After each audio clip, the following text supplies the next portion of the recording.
Good evening, everyone. Welcome to the INFOWARS Nightly News. I'm Darren McBreen. It is March 12th, 2015. Here's a quick look what's coming up. Tonight, 2 officers are critically wounded in Ferguson gunfire.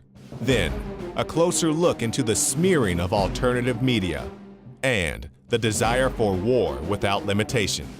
That's next on the INFOWARS Nightly News. If you just ask Christ to come into your heart, come into your soul, and show you the truth, and empower you and open your mind, if you say that with free will, God will give you a choice. 2 police officers have been seriously injured after 2 shots were fired during a protest last night right outside the Ferguson Police Department. Now, this happened just after midnight following the announcement that Ferguson Police Chief Thomas Jackson is going to resign.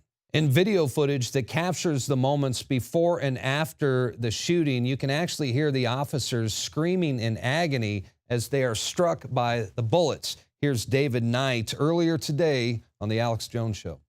There was a shooting of 2 police officers. Let's go to that video.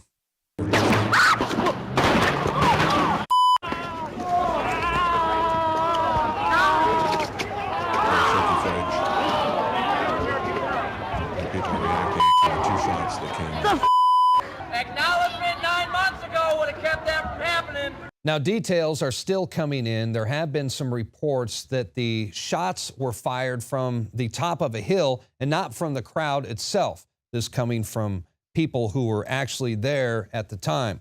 Now, one officer was hit in the shoulder and the other got shot in the face. The bullet lodged near his ear after it passed through his cheek. Doesn't sound like any kind of fun. So a cowardly ambush indeed. There is obviously a massive manhunt underway to catch the suspects right now. And this, of course, after months of violence and racial tension in Ferguson. And you could bet the mainstream media is going to focus on this big time. And that's because this has the potential to divide us. I mean, that's what they want to do. They want to racially divide us. And this could very well start a race war. And of course, there are plenty of other examples of police brutality, police corruption, and even executions by the police. But the mainstream media, and I'm talking both left and right, that means Fox News and MSNBC, they're not going to cover that. They want to focus on Ferguson. And that is because Michael Brown is the perfect poster child for a potential race war. Now, let's hope it never comes to that. I mean, now more than ever, we all need to be united and not divided. Now, wouldn't you know it, civil rights leaders are already blaming the double cop shooting in Ferguson on outside agitators. And, well, I can understand that. Hell, they might be right. I mean, it looks like the shots came from the top of a hill or in an attic or perhaps a sniper shot from the top of a house. They didn't come from the crowd itself who were protesting at the time. I mean, there is a chance, you got to admit, that this was a false flag hit job to further tensions between the black community and the police. There, I said it. Some of you are waiting for it. Now there it is. You know, I could see the comments right now. Why does INFOWARS always have to say that everything was an inside job? As if the federal government never used false flag terror attacks like snipers on top of rooftops, for example, like they did in Operation Gladio, to destabilize a region. I mean, this could be very well what's happening in Ferguson right now. I'm just saying. And we know that the federal government and the Obama administration, well, they can use this crisis to further divide the nation. I think they'd like nothing more than to have a race war. It gives them more power and the ability to divide and conquer. So watch out. Not everything is, pun intended, black and white. used since before the days of the Roman Empire to support the body's natural systems and enhance overall health. Introducing the new INFOWARSLife.com oil of oregano formulation, a highly advanced nutraceutical form of this key herb that has been traditionally used by civilizations for thousands of years to promote health. We have now procured the most high quality and potent forms of oregano oil on the market, sourced from top leading manufacturers to ensure a concentrated level of bioactive ingredients, extracted directly from the wild herb and sealed in easy-to-use capsules. You will no longer need to endure the burning of liquid oregano on the tongue. Wild crafted from the Mediterranean oregano species that experts agree is one of the most powerful and most challenging to acquire. This winter season, it's more important than ever to secure this true form of oil of oregano. Now available in our limited first run at INFOWARSLife.com. That's INFOWARSLife.com or call 888-253-3139. The knowledge of the ancients, tried and true, trusted herbs and extracts fused with the latest nutraceutical science. Introducing the all-new Ancient Defense Herbal Immunity Blend, crafted with over 14 key ancient herbs and extracts to supercharge and prepare your body for what experts admit is the most dangerous season of the year. We have rejected hundreds of other formulations in our quest to bring you what is simply the most powerful and comprehensive proprietary formula that we have ever created in the realm of herbal immunity. For the last 2 years, our team has been working with top doctors, nutritionists, and chemists to develop the ultimate nutraceutical formulation. Experience the benefits of combining over 14 ancient herbs and extracts with exciting new advances in nutraceutical science. For a limited time, get 25% off on this introductory offer. Visit ancientdefense.com or call 888-253-3139. ancientdefense.com.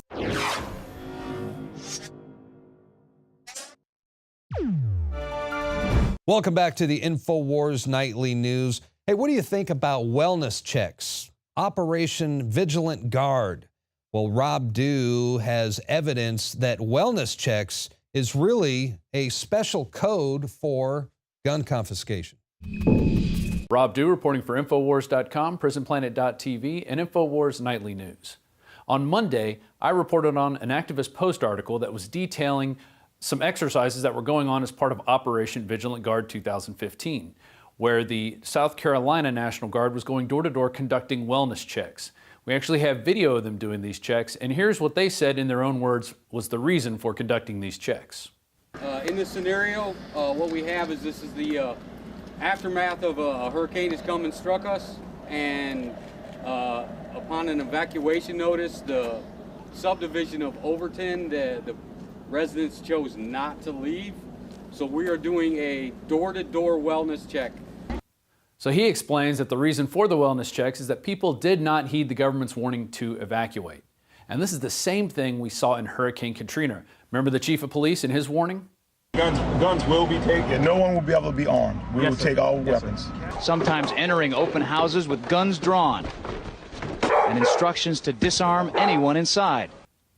And it wasn't just the police going around confiscating guns, it was also the National Guard doing wellness checks. Residents were handcuffed on the ground. In the end, police took their weapons but let them stay in their homes. They were a little bit threatened because our weapons were bigger than their weapons. For many of the police and guard troops, it is an uncomfortable job to do this in an American city. Walking up and down these streets, you don't want to think about the stuff that you're going to have to do if somebody pops around the corner. Be shooting in America. Yeah. Nazi Germany, Cuba, People's Republic of China, North Korea, yes, but not America. Not America. Heed the warning of what this was. This is like Australia. All of a sudden, boom, they got our rights. This isn't freedom. If it can happen to me, it can happen to anybody. And the story doesn't end there. In 2012, we got a call from a member of the National Guard 45th Infantry Brigade out of Norman, Oklahoma, and he had this to say about the gun confiscation operations he participated in right after Hurricane Katrina. I was with the 45th Infantry Brigade, Delta Company, 1st of the 279, 2nd Platoon. During Hurricane Katrina, I've always wanted to get a hold of you guys and kind of get the word out there for those that still have that slight hesitation in the back of their head that gun confiscation can't and won't happen here. It already has. And I was only 21 years old, just really gung-ho, really dedicated to the Army, especially to the infantry. And I did whatever I was told. Let's see, the first thing we did was we got a 3-week, a book full of 3-week-old 911 phone calls, right? And then we had to go around and answering all the phone calls. So we were like cadaver dogs for about 3 weeks. And in between them, we would run night missions. And here's the thing. A lot of people may think that they'll see this on the news or they'll have time to get ready when the crap hits the fan or whatever. It's just, it's a truck, you know what I mean? It's a group of trucks. They pull up, they stack right on your home, as we did, and we broke entry. Yeah, we would yell out, Oklahoma Army National Guard, is anybody in need of assistance? But that's as we were booting in the door. Well, we had a couple of people resist verbally, and they got stuffed and cuffed very violently. We'd throw them in the back of the 5-ton or the deuce and a half or whatever, and then we'd take them out to the Greyhound bus station, which was the police station at the time. And here's another bit of evidence. From 2009, Alex Jones interviewing a Lieutenant Colonel Haptwood out of Iowa, detailing the gun confiscation operations they were running as part of a drill, of course. Guardsmen to conduct urban training at Arcadia in April. This is going on scaled back now. It says in this article, going door to door asking if they can search homes looking for weapons. And they practice raiding the local gun shop. Lieutenant Colonel, I really appreciate you coming on such short notice, sir. My pleasure. Thanks for the invitation. You bet. I saw this article out of the Daily Times Herald in Carroll, Iowa. Have you seen that? I sure have. And it's telling us about an urban warfare drill to be held in several towns. Can you tell us about that? Sure. It's actually a planned training event to provide our soldiers with greater proficiency at what we call cordon and search, which is a mission that, just for a little background, we've deployed nearly 13,000 members of the Iowa National Guard in the global war on terror. And the vast majority of those have been in Iraq and Afghanistan. And one of the missions that they perform in Iraq and Afghanistan on multiple occasions is cordon and search, where basically you are trying to get to an area, cordon it off to make sure everything's safe, and then actually search for caches of weapons or other kinds of contraband which could harm American forces and other like Fallujah, what we saw in Fallujah. Mm-hmm. Correct. Exactly. So because of where we're located in Iowa, there are no active duty bases in Iowa, so we kind of have to create our own urban training environments. So the plan on this particular training event was to actually use a small town of about 450 people. The town has actually kind of adopted the unit, which is called Company A, 1st Battalion, 168th Infantry, and they were more than willing to participate in the exercise. Going through this article, I mean, explaining exactly what they're going to do door to door with the houses, what the checkpoints are going to be simulating. Sure. When you're talking about cordon and search operations, you've got several different rings of security that you've got to provide in a particular area.